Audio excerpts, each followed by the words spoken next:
ఇక్కడ వచ్చి కూర్చుంటేనే అక్కడికి ఏం గుర్తొస్తుంది?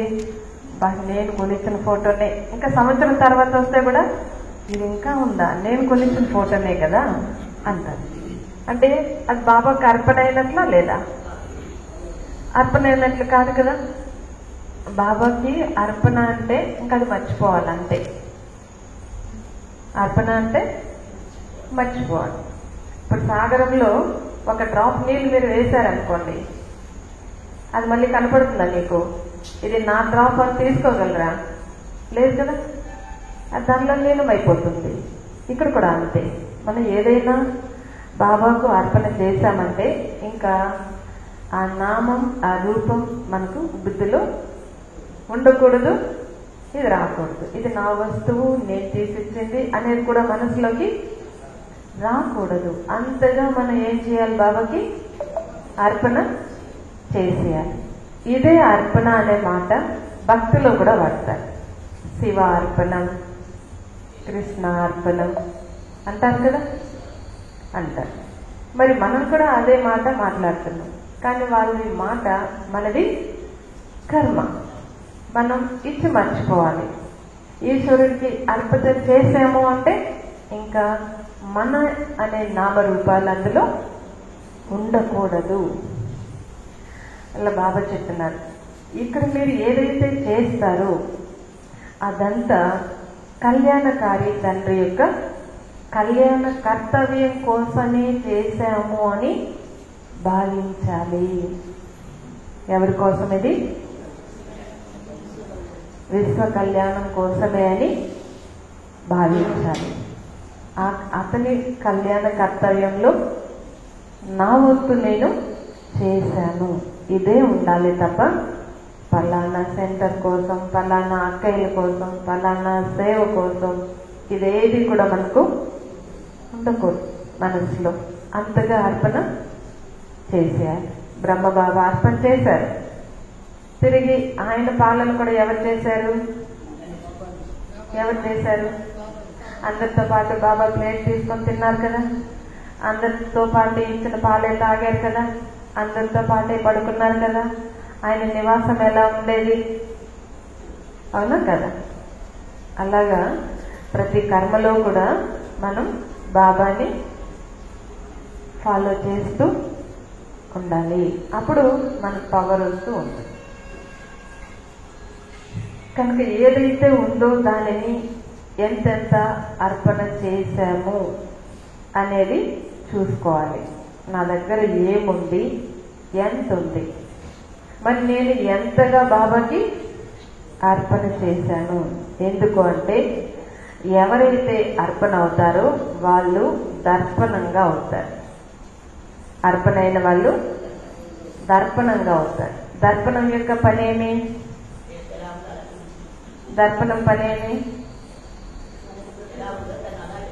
మీ ముఖాన్ని మీరు ఎలా ఉన్నారో అలా యాజ్ ఇట్ ఈజ్ గా మీకు చూపించడమే దర్పణం పని. కానీ మనం దర్పణంగా అవ్వడము అంటే నేను జ్ఞానంలోకి రాకమునుపు ఎలా ఉండేవాడినో, జ్ఞానంలోకి వచ్చిన తర్వాత ఎలా అర్పణ అయ్యానో అది చూపిస్తుంది. బ్రహ్మబాబా జ్ఞానంలోకి రాకమునుపు ఎలా ఉండేవారు?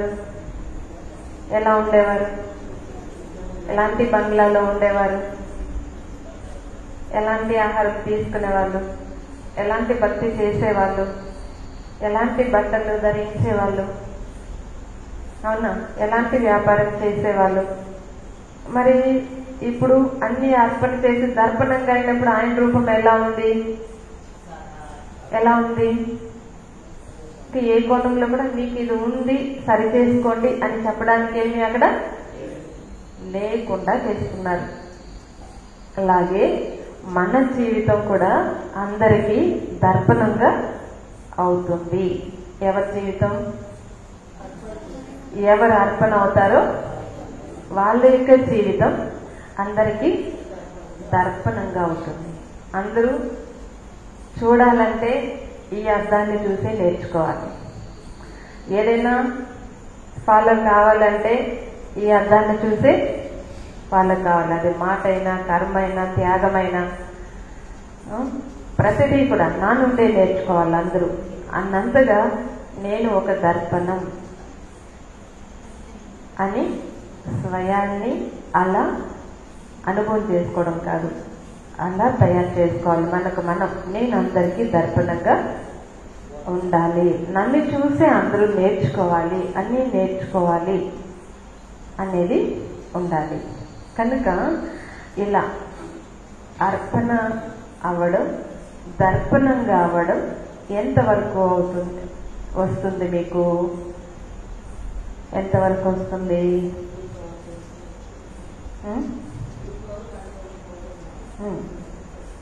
ఎంత అర్పణ అయితే అంత దర్పణం అవుతారు. మరి ఎంత దర్పణంగా అవుతే అంతే సాక్షాత్కారం కూడా ఇతర ఆత్మలకి అవుతారు.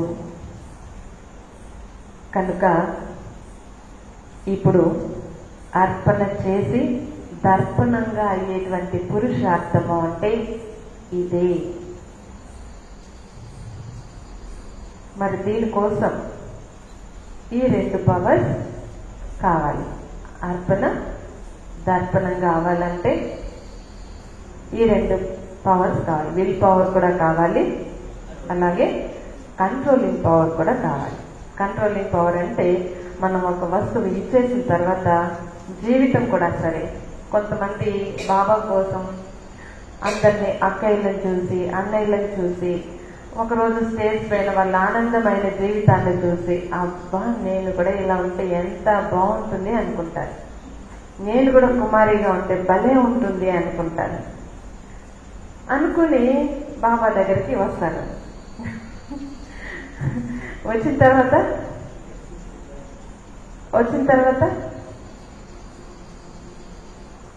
చెప్తే కదా, వచ్చిన తర్వాత ఏమవుతుంది?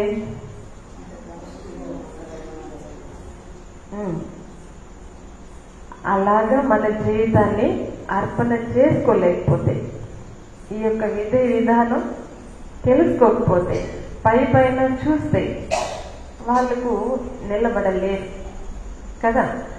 అందుకోసమనే మళ్ళా ఆలోచిస్తారు, అరే నేను చదువుకుంటే బాగుండేది కదా, ఉద్యోగం ఉంటే బాగుండేది కదా, అప్పుడు తల్లిదండ్రి మాట వినింటే బాగుండేది కదా, ఇప్పుడు నా వాళ్ళు ఎవరున్నారు, నాకేముంది, మా వాళ్ళందరూ చాలా బాగున్నారు, మంచి పెద్ద పెద్ద ఇల్లులు కట్టుకున్నారు, కార్లో తిరుగుతా ఉన్నారు, నేనేమో బాబాయ్ ఇంట్లో కూర్చుకొని తుడుచుకునే పనే చేసుకుంటా ఉన్నాను. సంకల్పాలు నడిపిస్తా ఉంటారు. అరే మీరు అర్పణ అయింది ఎవరికి? భగవంతుడికి. ఎన్నో వ్యసనాలు ఉన్నటువంటి వ్యసన బోతులకి అర్పణ అయిపోతున్నారు ఈ రోజుల్లో. వాళ్ళ గురించి ఏమీ తెలియదు, నా జీవితం వాళ్ళ చేతుల్లో పెడితే ఏమవుతుందో కూడా అర్థం కాకుండా వెళ్ళిపోతున్నారు, ఆలోచించకుండా వెళ్ళిపోతున్నారు. తన ధర్మాన్ని వదిలి, తల్లిదండ్రులను వదిలి, అన్న చెల్లెలను వదిలి, ఆస్తిపాస్తులను వదిలి ఏమీ వద్దనుకొని వెళ్ళిపోతున్నారు. మరి అక్కడ ఏమవుతుందో కూడా ఆలోచించడం లేదు. ఒకవేళ అయితే కూడా ఇష్టంగా వచ్చినా కష్టపడతాను అంటారు. మరి ఇక్కడికి వచ్చిన తర్వాత మళ్ళీ ఆలోచనలుగా ఎందుకు నడిపిస్తారు? ఇక్కడ నేను అర్పణ అయింది ఎవరికి? సర్వగుణ సంపన్నుడైన పరమాత్మ కదా, అవునా కదా? మరి అలాంటి పరమాత్ముడికి నేను అర్పణ అయిన తర్వాత నా జీవితం గురించిన ఆలోచనలు కూడా ఎందుకు? రేపు ఏమవుతుందో, రేపు ఎలాగవుతుందో, నన్ను ఎవరు చూస్తారు, నాకేముంది అన్న ఆలోచన నడిపించుకోండి. అంటే మీరు ఇలాగ అర్పణ అయిన తర్వాత కూడా సంకల్పాలు నడిపించడము అంటే మీకు కంట్రోలింగ్ పవర్ లేనట్లే. దాని మీద కూడా సంకల్పాలు నడిపించుకోండి. బాబా చెప్తున్నారు, ఇలా కొంతమంది కొన్నింటిని అర్పణ చేసేసిన తర్వాత విశాలంగా సంకల్పాలు నడిపిస్తూ ఉంటారు. ఇలా నడిపించడాన్ని కూడా కంట్రోలింగ్ పవర్ లేనట్లే. మరి కంట్రోలింగ్ పవర్ లేదు కాబట్టి బాబా మనల్ని రూల్ చేయడానికి ఎన్ని రూలింగ్ పాయింట్స్ ఇస్తే కూడా ఇది మనకి అర్థం కాదు. కంట్రోలింగ్ పవర్ ఎవరికి ఉంటుందో వాళ్ళకి ఎలా మనల్ని మనం మలుచుకోవాలో, ఎలా నడిపించుకోవాలో, ఎలాంటి కర్మలు చేయాలో ఈ రూలింగ్ పవర్ కూడా వాళ్ళకి అర్థమవుతుంది. అందుకని చెప్తున్నారు బాబా, అది వస్తువైనా సరే, ధనమైనా సరే, మీ జీవితాన్నైనా సరే, ఒకసారి భగవంతుడికి ఇచ్చిన తర్వాత దాని వెనుకాల మీద సంకల్పాలు నడిపించకూడదు. దాన్ని కంట్రోలింగ్ పవర్ అని అంటారు. ఇలా మీకు కంట్రోలింగ్ పవర్ లేదు అంటే మరి రూలింగ్ పవర్ ఉన్నట్లా లేదు కదా. మనందరూ వాహనాలు డ్రైవ్ చేసి మనకు అలవాటు కదా. ఎక్కడైనా వెళ్తా ఉంటాం, స్పీడ్గా వెళ్తాం, లేదా మనకు అనుకోకుండా టర్నింగ్స్ వస్తాయి, ఒక చోట మళ్ళవాల్సి వస్తుంది, కొన్ని దారులు తెలియక కూడా మనం వెళ్ళిపోయి తిరిగి రావాల్సి ఉంటుంది. అప్పుడు మనం ఏం చేస్తాం? వెళ్తానే ఉంటామా, బ్రేక్ వేస్తామా? కంట్రోల్ చేయాలి కదా. బ్రేక్ వేసి ఆ తర్వాత ఎట మళ్ళవాలో మలుచుకుంటాం. బ్రేక్ వేసే శక్తి లేదు అంటే మలుచుకునే శక్తి ఎక్కడ వస్తుంది? మలుస్తారా? మలవడం రాదు కదా. అలాగే జీవితం విషయంలో కూడా కొన్ని విషయాలకు మీరు బ్రేక్ వేయడం రాలేదు అంటే ఇంకా డౌటే లేదు, రూల్ చేయడం కూడా మనకి రాదు. అందుకని చెక్ చేసుకోండి, మిమ్మల్ని మీరు చెక్ చేసుకోండి. నాకు కంట్రోలింగ్ పవర్ ఎంత ఉంది, అలాగే రూలింగ్ పవర్ కూడా ఎంత ఉంది. కంట్రోలింగ్ పవర్ ఎంత ఉంటే రూలింగ్ పవర్ అంతే ఉంటుంది. ఇప్పుడు బ్రహ్మభావం నడిపించలేదు, సంకల్పాలు నడిపించలేదు. ఆయనకి రేపటి కోసం ఎలాగా అని కూడా తన ఒక్క జీవితం కాదు, తనతో పాటు 450 మంది పిల్లలు ఉన్నారు యజ్ఞంలో. కానీ ఆ రోజు కూడా సంకల్పాలు నడిపించలేదు. పైవాడు నడిపిస్తున్నారు, మేము నడుస్తున్నాం, మీతో పాటు నేను కూడా విద్యార్థి అని బ్రహ్మబాబా అనుకున్నారు. సంకల్పాలు నడిపించలేదు. కాబట్టి భగవంతుడు ఎలా నడుచుకోమని సైగ చేశారో ప్రతిదీ కూడా ఆయన రూల్ చేశారు. అవునా? అలాగే మీరు కూడా స్వయాన్ని చెక్ చేసుకోండి, నాకు ఎంత కంట్రోలింగ్ పవర్ ఉంది అని. అంతేకాని తయారు చేసుకోవడానికి, ఆ స్థితిని తయారు చేసుకోవడానికి కూర్చున్నాం బాబా, స్మృతి చేయడానికే కూర్చున్నాము, కంట్రోల్ చేస్తున్నాము, కానీ ఏవో సంకల్పాలు వస్తూ ఉన్నాయి. అలజడి అనేది కొంతసేపే ఉంటుంది బాబా, ఆ తర్వాత కంట్రోల్ అయిపోతాం అంటారంట. అవునా? అవునా? అలజడి చేసే బండేది, ఎలాంటి డ్రైవర్ అలజడి చేస్తాడు? ఎలాంటి డ్రైవర్ బండిని అలజడి చేస్తాడు?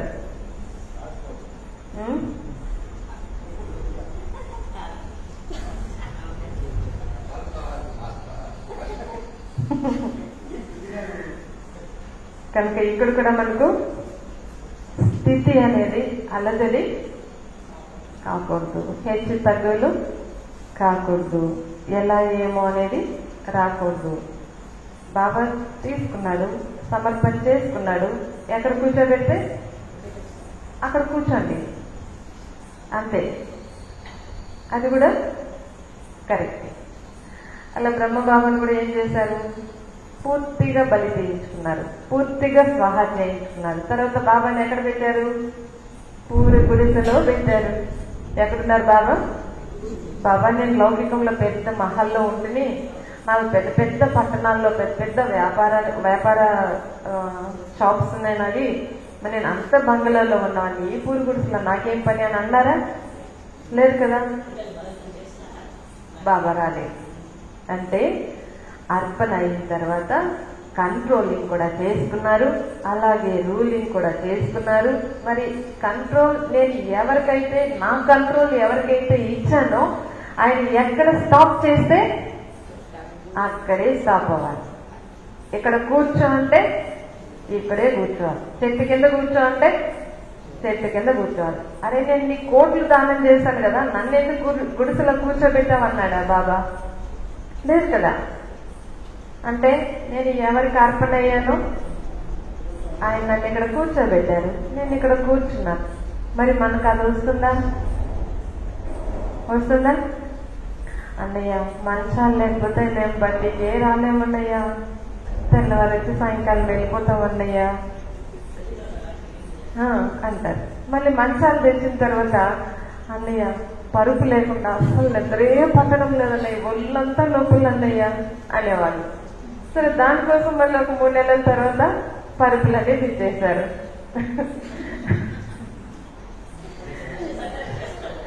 ఇప్పుడు అన్నయ్య రూమ్లో 5 మంది తెలుస్తుంది, ఎట్లా అన్నయ్య పడుకోలేదే, ఇంకేం కావాలా, రూమ్కి ఒకరు 2 ఉండాలి, అవునా? అప్పుడు ఈ 3 ఎకరాలు కానీ కట్టినామంటే ఆశ్రమం సరిపోతుంది. అదే బలవడం అంటే అదా, పట్టారాని పట్టపురాని 2 స్థితిలో అనుభవం చేయాలి మనం. మన ఇంట్లో పట్టపురాణులుగా ఉండొచ్చు, ఆశ్రమంలో ఆ స్టేజ్ మనకు లేకపోవచ్చు, పట్టారాణిగా ఉండాల్సి వస్తుంది.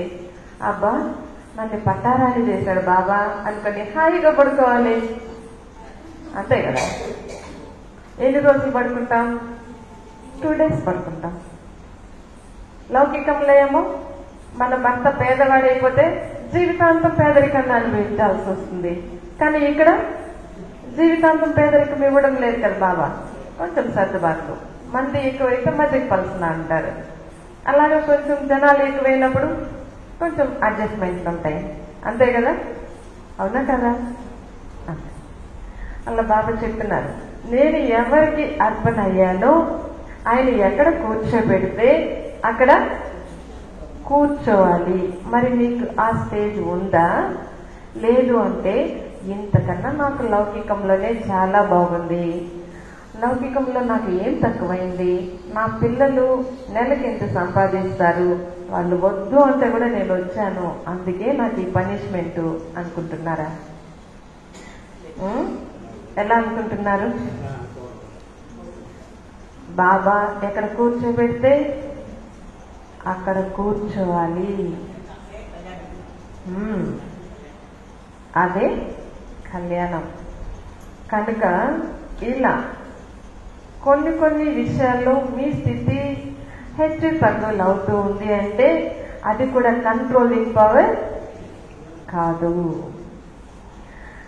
మరి అంటే ఎక్కువ టైం లేదు బాబా, ఒక 10 సెకండ్లు 10 నిమిషాలు అంతే, మళ్ళా అడ్జస్ట్ అయిపోయానులే అంటారంట, మళ్ళా అడ్జస్ట్ అయిపోయానులే అంటారంట.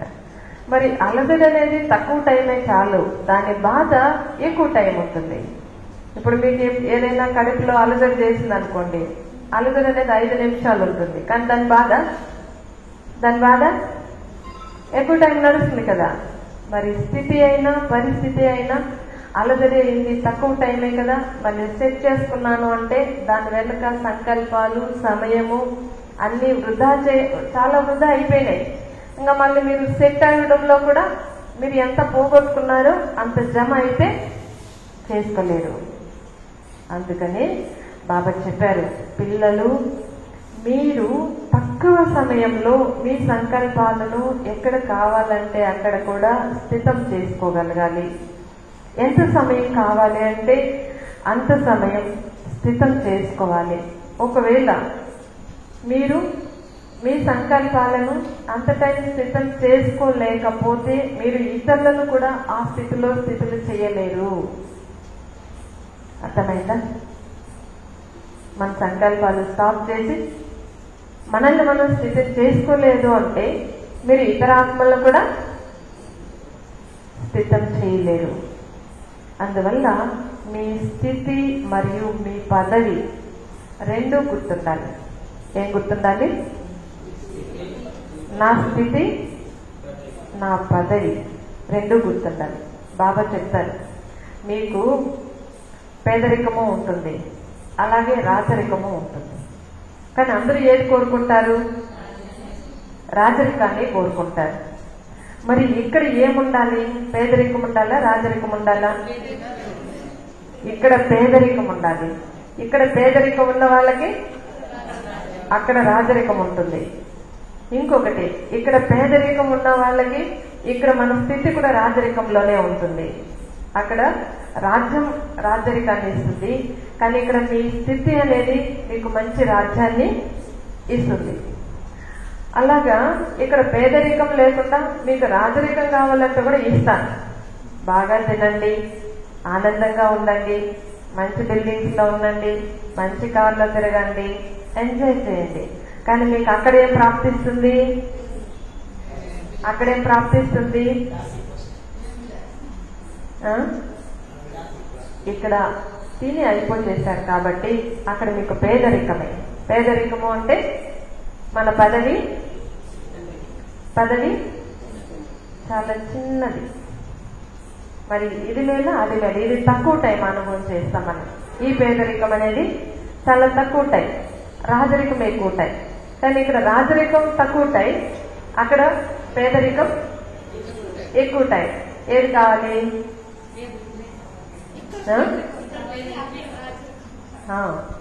అక్కడ ఏది ఇచ్చినా కూడా బాబా 2500 సంవత్సరాలకి ఇస్తున్నారు, 2 యుగాలు. అవునా? గ్యారెంటీ. ఆ పైన కూడా కొరత లేదు. కానీ ఇక్కడ మనం బాబాని తెలుసుకునేది తక్కువ టైమే, బాబా పాదంలోకి వచ్చింది తక్కువ టైమే. కాబట్టి మనం పేదరికాన్ని అనుభవించేది కూడా తక్కువ టైం. ఈ తక్కువ టైం పేదరికం అక్కడ ఎక్కువ టైం రాజరికాన్ని ఇస్తుంది. అందుకనే బాబా చెప్తారు, మీ స్థితి మీ పదవి రెండు మీరు చూసుకోండి. మీకు ఏది కావాలో మీరే సెలెక్ట్ చేసుకోండి. నేను ఇదే, నాకు ఇంతే, నా ఇష్టం ఇదే, ఇట్లయితేనే ఉంటా సెంటర్లో, లేకుంటే లేదు. ఓకే, ఇక్కడ నువ్వు హీరో, అక్కడ జీరో. ఇక్కడ జీరో అయితే అక్కడ హీరో. మరి మీ చాయిస్ అది. కాబట్టి మీ స్థితిని చూసుకోండి, మీ పదవి కూడా చూసుకోండి, మీకే, మీ చాయిస్. కనుక బాబా చెప్తున్నారు, ఈ రెండింటి స్మృతి మీకు సదా నడవాలి. మీ స్థితి మీ పదవి ఒక రోజు కోసం కాదు, బ్రాహ్మణ జీవితం ఉన్నంత వరకు ఇది నడుస్తూ ఉండాలి. అప్పుడే మీరు లక్ష్యాన్ని పొందగలరు. కనుక విల్ పవర్ మరియు కంట్రోలింగ్ పవర్, ఈ రెండింటి కోసం ముఖ్యంగా ఏం గుర్తు పెట్టుకుంటారు? దాని ద్వారా 2 శక్తులు వచ్చేయాలి. ఈ 2 శక్తులు పురుషార్థానికి సాధనం. మరి ఒక్కొక్క పదంలోనే ఉంది. ఏమది? ఏముండొచ్చు?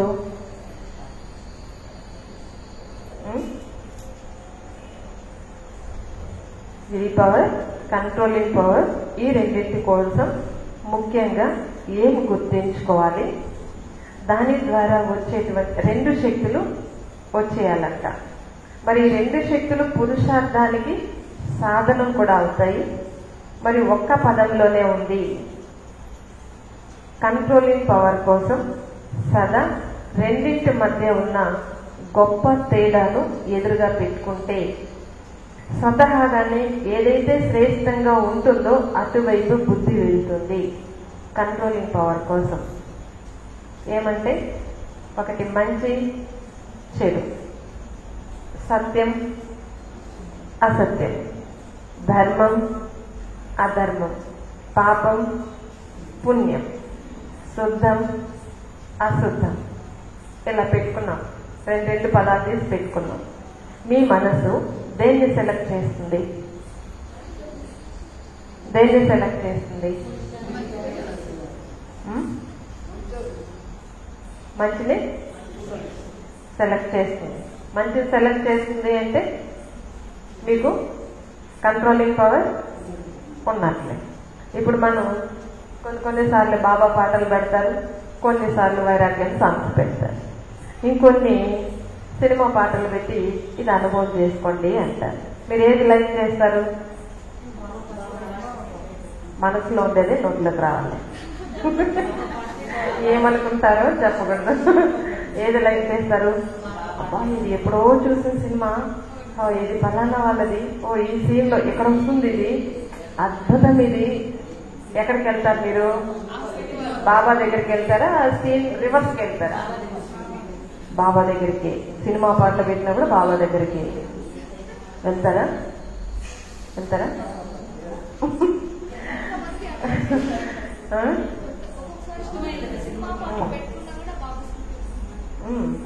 అవి చూసిన వాళ్ళైతే ఆ సైడ్లోకి వెళ్ళిపోతారు, ఆ దృశ్యాల్లోకి వెళ్ళిపోతారు. అది నడుస్తుంది. కనుక బాబా చెప్తున్నారు, 2 విషయాలు తీసుకోండి, తప్పు ఒప్పు. ఇది సత్యం అసత్యం, శుద్ధం అశుద్ధం, ఇలా రాళ్ళు రత్నాలు అలా బాబా చెప్తారు కదా. ఇలా 2 పదాలు తీసుకున్నప్పుడు అందులో మీ మనసు దేనిని యాక్సెప్ట్ చేస్తుంది? అప్పుడు మీకు అనుభవం అవుతుంది నాకెంత కంట్రోలింగ్ పవర్ ఉంది అని. ఇప్పుడు భోజనం దగ్గరికి వెళ్తాం, అక్కడ ఒక మంచి కూర ఉంటుంది, ఒక అద్భుతమైన పచ్చడి కూడా ఉంటుంది. ఏది వేసుకుంటాం మనం? ఏది వేసుకుంటాం చెప్తే కదా. బాబా ఏది వడ్డిస్తే అది తినాలి, అదొక నియమం ఉంది. ఇప్పుడు మీకు ఆప్షన్ ఇచ్చారు కదా, మీకు అన్నం, మీకు చపాతీ కావాలా సంగటి కావాలా అంటే ఏం చెప్తారు? కొన్ని ఆరోగ్యానికి, ఇంకొంతమంది నాకు ఇష్టమైంది ఇదే అంటారు. కొంతమంది దీంట్లో శక్తి ఉంది, అన్నంలో శక్తి లేదు కాబట్టి ఇది తీసుకుంటారు. ఇక్కడ పప్పు ఉంది, పచ్చడి ఉంది, ఏది తీసుకుంటారు? పచ్చడి. పప్పు నేను మా ఇంట్లో రోజు తినేది, పచ్చడే చేసేది, నేను పచ్చడే తింటాను కదా, అట్లా సెలెక్ట్ చేసుకుంటాను. అంటే మన బుద్ధి దేన్ని ఇష్టపడుతుంది, దాన్ని బట్టి మనకు కంట్రోలింగ్ పవర్ లేదు అనేది కూడా మనకు అర్థమవుతుంది. ఇప్పుడు మా కన్నయ్య సుమారుగా 1000 సార్లు చెప్పింటారు, కాఫీ మానండి పాలు తాగండి, కానీ మేము మాత్రం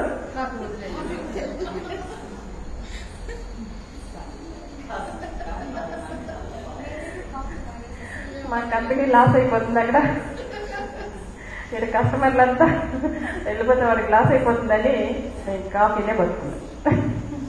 అలాగే బాబు చెప్తారు, మీరు 2 పదాలు తీసుకోండి, ఆ 2 పదాల్లో మీ కంట్రోలింగ్ పవర్ ఉంది కాబట్టి దేనిని సెలెక్ట్ చేసుకుంటారో దాన్ని బట్టి అర్థమవుతుంది మీకు ఎంత కంట్రోలింగ్ పవర్ ఉంది అని.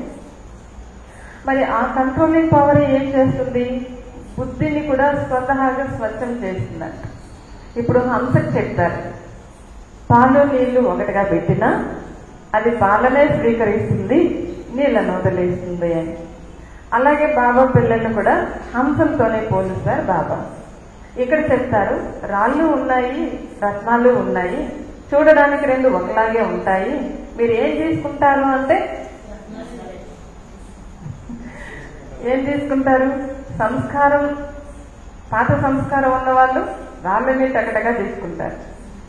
అయితే నేను ఇప్పుడు హంసను కదా, నా బుద్ధికి భోజనం ఇదే కదా అనుకున్న వాళ్ళు రత్నాలనే తీసుకుంటారు. అప్పుడు మీరు దేనిని తీసుకుంటారో దాన్ని బట్టే మీ బుద్ధి యొక్క స్వచ్ఛత కూడా అర్థమైపోతుంది. బాబా మురళిలో మనల్ని కంపేర్ చేస్తూ ఉంటారు, హంసలు కొంగలు. హంసలు కూడా ఎలా ఉంటాయి? తెల్లగానే ఉంటాయి. మరి కొంగలు కూడా తెల్లగానే ఉంటాయి. 2 ఒకే చోటు ఉన్నాయి, ఒక సభలోనే ఉన్నాయి. మరి ఇది హంస ఇది కొంగ అని మనం చెప్పడానికి ఆ 2 ఆహారం ముందు పెట్టినప్పుడు అప్పుడు అర్థమవుతుంది అది ఏం తీసుకుంటే ఇది కొంగ ఇది హంస అని. అలాగా ఇక్కడ మీరు చేసేటువంటి కంట్రోల్ బట్టి మీ బుద్ధి ఎంత స్వచ్ఛంగా ఉంది అనేది మీకు అర్థమవుతుంది. అవునా?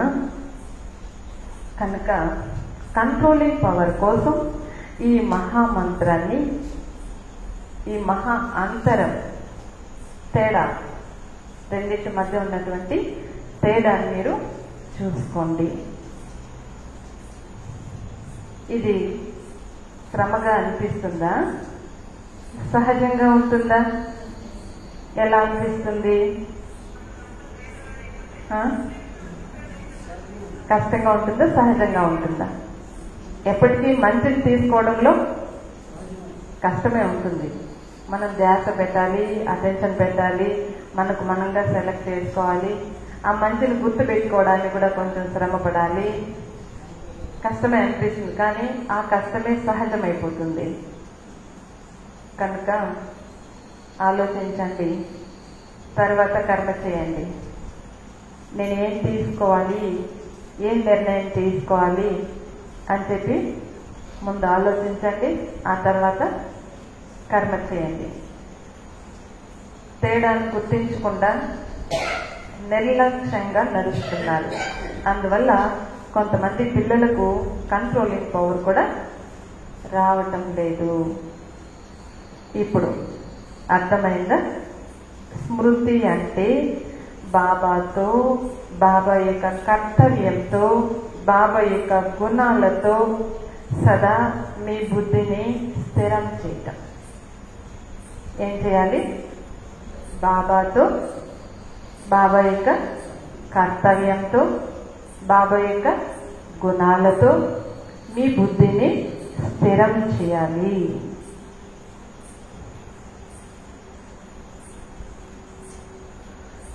అప్పుడు మీ బుద్ధి యొక్క సంబంధం పవర్ హౌస్తో ఉన్న కారణంగా ఆటోమేటిక్గా విల్ పవర్ కూడా వచ్చేస్తుంది.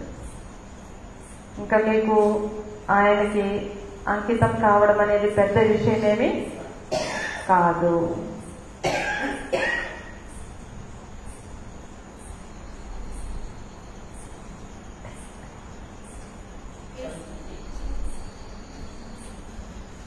కనుక ఇప్పుడు ఈ రెండింటిని గుర్తుపెట్టుకొని జ్ఞాన నేత్రాన్ని ఉపయోగిస్తే సఫలత ఎంతగా లభిస్తుందో చూడండి. హంస యొక్క కర్తవ్యం కూడా ఏమిటో తెలిపించాను కదా. మరి ఇప్పుడు రాళ్ళు మరియు రత్నాలు రెండింటి తేడా గుర్తుకొస్తుంది. అదేవిధంగా బుద్ధిలో ఈ రెండు విషయాలు కూడా స్పష్టత అనేది ఉండాలి. ఓం శాంతి.